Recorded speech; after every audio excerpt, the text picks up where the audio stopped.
Je m'appelle Connor. Mon nom est Marcus. Ceci est notre histoire. Salut, c'est Mickaël. Salut, c'est Jérémy. Alors, nouvelle vidéo aujourd'hui, on va vous parler d'un thème peut-être un petit peu particulier par rapport à ce qu'on fait d'habitude. On voulait vous parler de jeux vidéo, mais plus particulièrement d'un studio qui s'appelle Quantic Dream et d'un monsieur en fait qu'il a créé, c'est un créateur de jeux vidéo qui s'appelle David Cage, ou David Cage, qui est quelqu'un qui est arrivé en fait avec un jeu sur PC à une époque, qui a développé, je crois qu'on est à son 5e jeu, quelque chose comme ça. Et c'est en fait un principe de jeu qui révolutionne réellement le monde du jeu vidéo et avec des choses très intéressantes, de l'émotion dedans. Et on voulait vous en parler aujourd'hui. Donc déjà, moi j'aime bien en plus le nom du studio, Quantic Dream, donc rêve quantique, voilà. Et en fait, il a fait beaucoup d'interviews justement où il explique un petit peu qu'il voulait apporter de l'émotion dans le jeu vidéo. Et son histoire nous a beaucoup touchés, ces jeux vidéo nous ont touchés. Et pour nous, il y a une valeur bien sûr qui est en rapport avec ce que vous savez bien qu'on vous parle sur notre chaîne YouTube, c'est la spiritualité, que je pense qu'il le dit pas clairement parce qu'il est dans le jeu vidéo, mais ça se voit que le mec a une certaine... Mais là, de l'intuition. Il a de l'intuition, et puis c'est un domaine qui a l'air de lui parler, quoi. Donc très concrètement, il y a eu des jeux vidéo. Là, on vous en parlera du dernier. On parle de Détroit en particulier ou oui, oui, on peut parler de Détroit, on peut parler des autres un peu, mais donc, tu peux parler de celui-ci. Bon, voilà, on parlera du dernier jeu vidéo qu'il a fait, Détroit, mais là, il en avait fait un qui était avant, pour ceux qui connaissent, Beyond Two Souls, et j'avais adoré. Bon, désolé, je spoil pour parler un peu, pour que je puisse vous arborer les propos, quoi. Il parle justement d'une fille qui est reliée à l'âme de son jumeau décédé. Donc c'est super touchant l'histoire, comment elle est conçue en fait, et justement elle l'entend, donc comme en clairvoyance en fait, comme si elle le ressent, et ce jeu vidéo c'est ça quoi en fait, ils sont ensemble, donc on peut jouer à deux en étant un personnage, soit la petite fillette, soit l'âme de... et on le découvrira que plus tard. Bon, désolé pour ceux qui n'ont pas joué, mais en tout cas si ça vous donne envie, voilà, c'est vraiment super. Et il y a plein de petites choses comme ça qui sont un petit peu reliées à l'âme, très émotionnelles et tout ça. Alors, au-delà de ce côté spirituel qu'a ce monsieur, parce que, alors au départ, c'est un musicien, parce qu'il était, voilà, il a, depuis l'âge de 5 ans, il a fait de la musique, et puis en faisant de la musique, c'est quelqu'un qui avait envie, qui s'est intéressé au cinéma, qui a aimé beaucoup les films très très forts, et qui s'est dit, mais moi, je ferais bien, voilà, mon univers, mon monde à moi. Et effectivement, il est beaucoup sur l'émotionnel. Alors c'est très intéressant parce qu'il développe beaucoup la psychologie des personnages. Et c'est ça en fait le cœur du jeu. Tout tourne autour du personnage, de l'émotionnel, de la personnalité. Et en fait, c'est des jeux, si vous voulez, avec des choix multiples. C'est-à-dire qu'à un moment donné, vous allez choisir, lors d'une situation, en fait, vous avez un choix qui vous est imposé. Soit vous allez, on va dire, fuir, soit vous allez tuer quelqu'un. Et en fait, une fois que vous avez fait cette action, il y aura une vraie conséquence, surtout le dernier jeu d'ailleurs, Détroit. Vous avez une vraie conséquence scénaristique en fait après. C'est-à-dire qu'il y a vraiment même des héros qui peuvent mourir très très tôt, quoi. Et en fait, pour nous, ce qui nous a vraiment fasciné, c'est sa façon de même pas, il n'a pas fait ça pour révolutionner le jeu, mais il était inspiré par ce genre, cette façon de jouer, cette façon de raconter.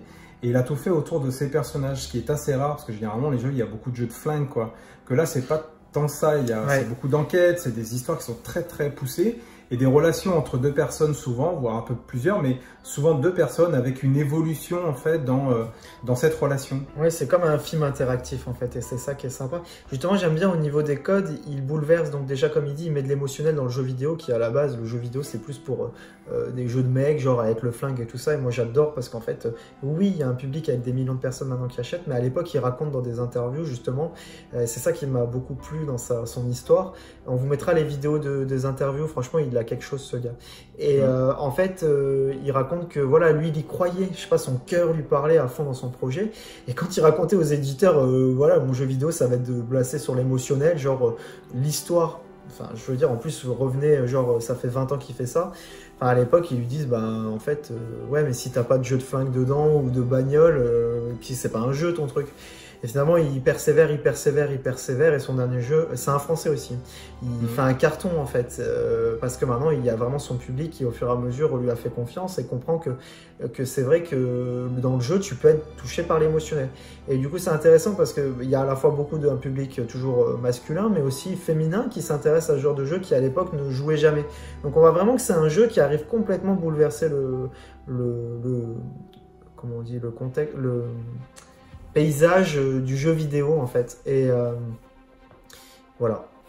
Donc en fait sur le dernier jeu qui s'appelle D3, ça se passe dans un monde futuriste. En fait ce qu'il a voulu travailler c'est ce qu'on appelle la ségrégation, c'est-à-dire que quand on observe la société actuelle, il y a énormément de choses à dire sur énormément de choses, l'économie, la ségrégation, la misogynie, où il y a plein de choses. Il a voulu traiter pas mal de petits sujets dedans et c'est super intéressant. Mais du point de vue, ce coup-ci, parce que ça se passe dans un futur proche avec des androïdes qui sont au service de l'humain, mais qui à un moment donné se réveillent d'une certaine manière. Le côté spirituel, c'est-à-dire qu'à un moment donné, ils ont une espèce ils ont une conscience qui s'éveille. Voilà. Et à un moment donné, c'est intéressant de savoir, mais voilà, maintenant ils ont des demandes, quoi, des revendications aussi. Des émotions. Des émotions, je suis vivant, j'ai aussi moi envie qu'on me respecte, etc. Et c'est super intéressant de voir un peu comment il a fait évoluer son scénario différemment, en fonction des choix que vous faites, parce qu'encore une fois, c'est assez impressionnant. Et puis du coup, dans l'arborescence. Du coup, c'est sympa quand tu dis ségrégation, parce qu'on voit vraiment qu'on met de côté les androïdes, c'est des robots, quoi. Enfin, des robots ménagers, des robots qui fait le... Voilà. Et à un moment, eux, ils arrivent, comme il dit, à décupler, à ouvrir leurs vraies émotions comme un humain. Et du coup, eux, ils veulent revendiquer un peu leurs droits, quoi. Et c'est sur ça le jeu. Mais bien sûr que derrière, ça connecte à tous ces trucs qu'il pouvait y avoir de ségrégation noir-blanc, ou la différence, le rejet. Donc c'est vachement bien fait, c'est vraiment bien ficelé. C'est genre 20 films que ça représenterait parce que réellement tellement un choix a un impact, donc vous vous retrouvez vraiment acteur de votre jeu. Je trouve franchement, si vous devez en tester un, si vous avez la PlayStation, vous ne l'avez pas testé la 4, franchement testez-le, il est vraiment bien. Et ce gars-là, bon, même si vous n'êtes pas obligé du jeu, mais ce gars-là, je vous dis, il a vraiment compris un truc comme nous parle, en tout cas c'est clair et net. Donc allez voir dans les interviews qu'on mettra en lien aussi parce que c'est vraiment touchant. Voilà, en gros c'était un peu pour donner ça. Et puis j'aime bien sa course en fait. Le gars il était vraiment appelé par ça, même si ça paraissait des projets de fou, il a toujours suivi ce qu'il voulait. Et finalement il parle de chance. Ça sent que quand tu es aligné sur ton projet, la vie te sourit, quoi. C'est comme si toutes les portes s'ouvrent. Et lui il dit bah voilà, j'ai eu la chance, je suis allé avec mon PC à Londres, j'avais plus de fric, et son projet a commencé un peu à se lancer. Il a eu des choses qui sont enchaînées de fou, où il a fait des collaborations avec les bandes originales de David Bowie par exemple dans son premier jeu vidéo. Enfin des trucs il y croyait pas lui-même, quoi, en fait. Et c'est intéressant aussi pour ça justement parce que lui estime qu'il est chanceux, et quand on l'observe justement quand il raconte son histoire à un journaliste, on voit qu'il s'est créé lui-même sa chance parce qu'il est resté dans l'action, il croyait en son truc, et il a eu des freins, il y a eu des gens qui lui ont dit mais ça marchera pas, ou lui a mis même des bâtons dans les roues, mais il est resté sur son truc. Et je trouve que c'est un bel exemple en fait, ce monsieur, de réussite justement personnelle, vraiment. Puis en plus il est français, donc ça, nous on s'identifie quand même en étant français nous-mêmes, donc c'est assez sympa. Puis à un moment ça apparaît toujours des projets fous et dingues, mais il y croit, il s'y accroche, et ça lui parle tellement à lui-même que je sais pas, il y a des gens qui sont touchés. Si au départ pas vraiment, parce que tu as les codes de la société qui te disent bah non, ce jeu là il vend pas, personne n'est intéressé, ça n'existe pas. Il bouleverse le schéma, le paysage du jeu vidéo, et à un moment il commence à se faire sa place. Et d'ailleurs maintenant il y a de plus en plus de jeux qui sont un peu dans ce genre de trame où tu peux décider, faire un choix qui a une influence plus ou moins importante sur la suite. Ouais, sur le scénario.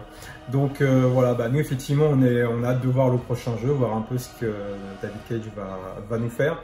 En tout cas voilà, on vous invite, ceux qui sont intéressés, on mettra comme dit Jérémy en commentaire des liens vidéo. L'avantage, comme il parle français, c'est un français, donc un studio français, c'est toujours bien de voir des studios français comme Ubisoft aussi, pour ceux qui connaissent un petit peu. Et là je pense que même quand on n'aime pas forcément les jeux vidéo, je pense que des jeux comme D3, ça pourrait vraiment vous intéresser, ne serait-ce parce que vous jouez un film interactif, il est très beau. Peut-être que c'est le jeu vidéo qui pourrait justement vous réconcilier avec le jeu, quoi. Ouais. Voilà. Voilà, donc ça, c'est pas hors propos, c'est vraiment, on a envie aussi, dites-nous si ça vous plaît ce genre de... Enfin, pour nous c'est pas hors propos parce que ça fait partie de notre vie, c'est des choses qu'on aime aussi. Et dites-nous si vous aimez bien ce genre de vidéo où on vous dit des personnes qui nous inspirent, parce qu'il y a pas mal de personnes comme ça qu'on sent qui sont alignés, connectés, qui ont un truc qui nous touche. Et on se dit putain, lui il a un truc là, franchement j'adore. Et après on est fiers de jouer à ces jeux parce que je sais pas, c'est comme si, ah ouais, c'est un bon gars quoi. Et voilà, donc dites-nous si ça vous plaît au moins, et voilà. Donc on vous dit à très bientôt, peut-être pour d'autres vidéos de ce type aussi. Et puis merci d'être là. Ok, allez, à très bientôt. Bye bye. Salut.